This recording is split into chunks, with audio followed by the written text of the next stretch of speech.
They risk their lives for our country, fighting in a desert where temperatures soar to 130 degrees. So why do some U.S. soldiers in Iraq claim they were often dying of thirst, desperate for drinkable water months at a time? That's what the 11 News Defenders have uncovered after weeks of research and interviews.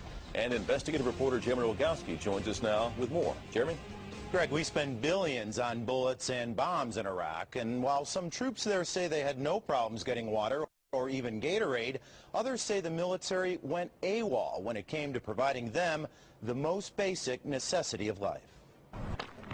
Start with heat. Houston's heat on a miserable summer day. Now add 40 degrees, making temperatures 130 or more. It's so hot, sometimes it's hard to breathe. Next, add an extra 100 pounds of gear to your body. It's just hard to even get air. But then imagine there isn't enough of this. You'll see guys throw up.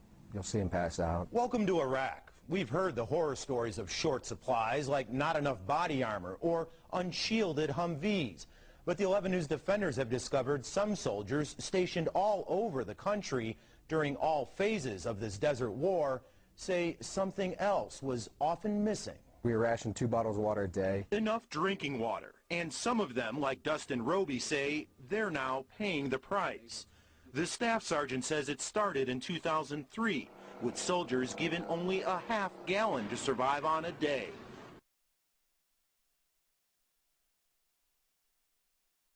All while dodging bullets in the blistering heat. We were on missions, I ran out of water. No surprise, this Army bulletin states that in desert conditions, water losses can reach 15 liters per day per soldier, or 4 gallons a day. Even this older Army manual says just to survive, in hot deserts you need a minimum of 1 gallon per day.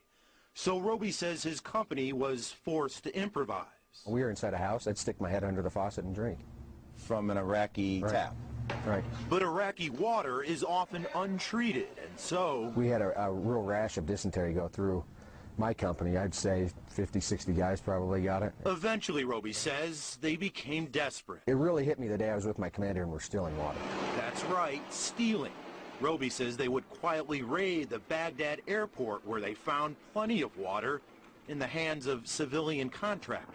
Well, you had just pallets upon pallets upon pallets of water that weren't getting to the soldiers. Right. But water shortages continued, and in other parts of Iraq. Fast forward 4 years later to 2007, and my sergeant told my lieutenant that we didn't have enough water, and he said go find some. He's Private First Class Brian Hanna. I mean, what does go find some mean? It means if you don't want to die, then go find some water. And so Hanna and fellow soldiers did just that, finding it once again at a civilian contractor facility. And we just run out and just start grabbing like cases of water, and we'd throw them up in the gunner's hatch. This sounds like it's something that definitely needs to be looked into. Dr. Stephen Fadum is an internist and kidney specialist who teaches at the Veterans Administration. If soldiers are saying that they're not getting adequate water, that has to be taken seriously. Why? In the short term, you can faint, you can collapse. Not good during a firefight.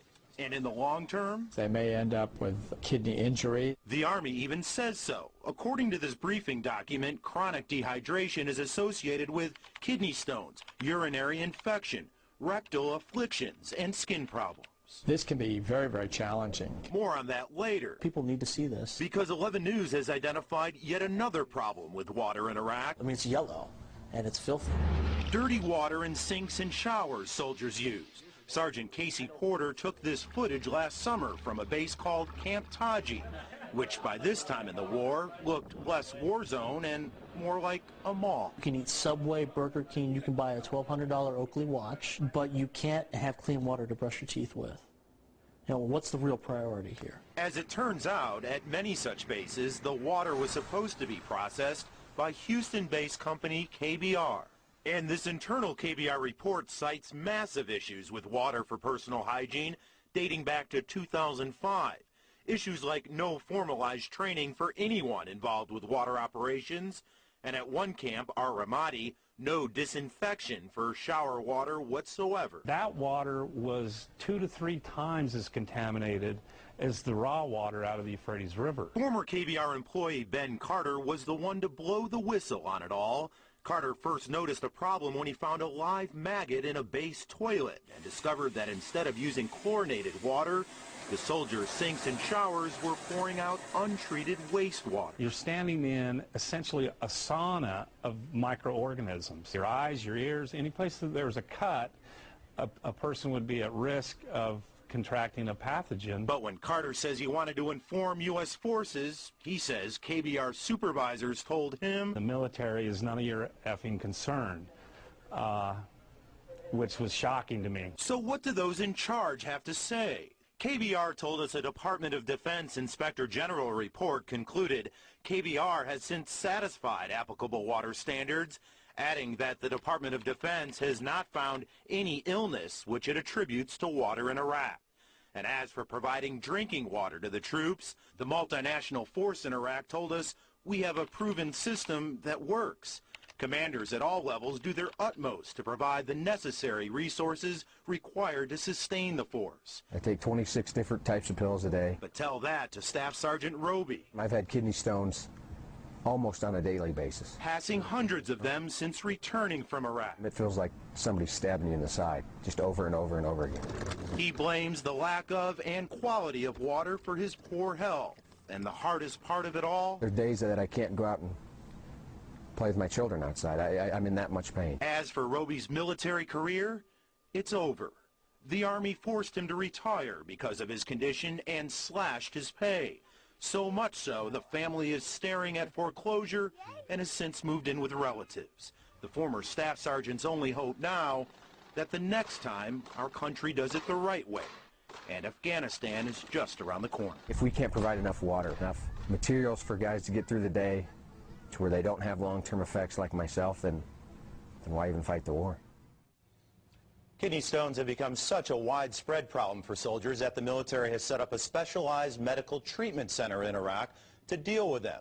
Now, the military does have water treatment trucks, also known as water buffaloes, that purify local water in bulk for soldiers in the field, but many troops told us there that there was a shortage of those too. Finally, as we said, other soldiers told us that there was plenty of drinkable water around. And we asked why the difference? Well, we found it often had to do with exactly when and where they were deployed in country. Lucy and Greg? And Jeremy, the military in your report is saying everything's okay. So what's the next step here? Well, already some Texas lawmakers are taking action on this. We spoke with several Texas lawmakers. One has already pledged to draft a letter to Defense Secretary Robert Gates demanding answers. So we'll have more reaction and the action taken by the Texas congressional delegation. That's coming up Thursday night.